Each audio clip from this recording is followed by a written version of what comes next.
మనల్ని నమ్మి ఇంత దూరం వచ్చిన తన్నేం చెబుతున్నా? రాక్షసుల దగ్గరికి మళ్ళీ పంపాలా? నీ చెల్లెల వయసే ఉంటుంది ఆ అమ్మాయికి. అసలు మీకు ఏం కావాలి? అసలు ఏంటి మీ ఉద్దేశం?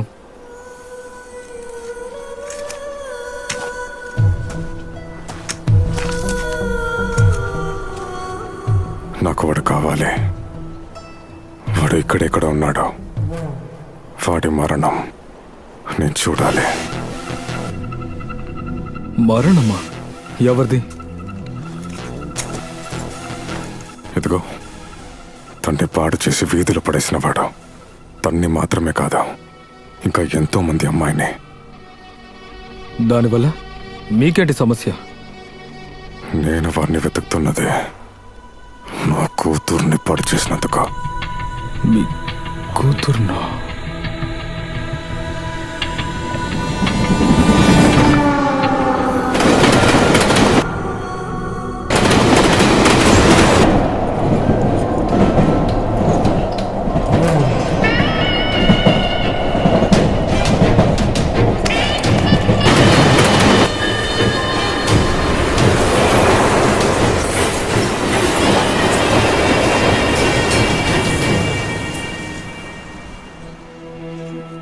మీ కూతురా?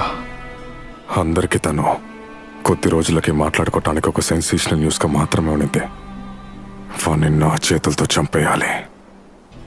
దానికి నువ్వు తోడుగా ఉండాలి. వాడిని చంపాలా?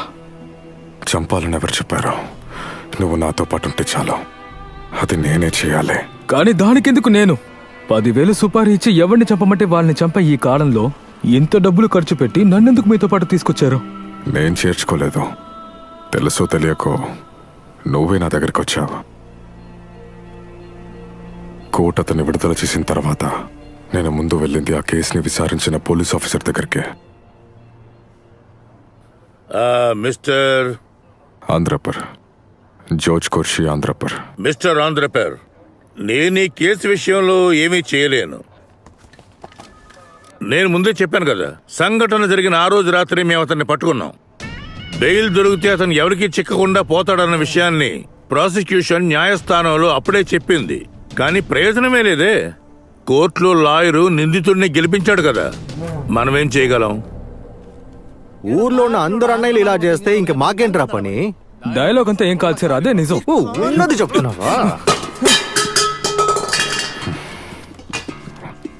ఒక్క నిమిషం, నేను ఇప్పుడే వస్తాను. ఏంటయ్యా ప్రాబ్లం? సార్, వాళ్ళు నా చెల్లెల్ని ఏడిపించినందుకే వెళ్ళి వాళ్ళని కొట్టాను.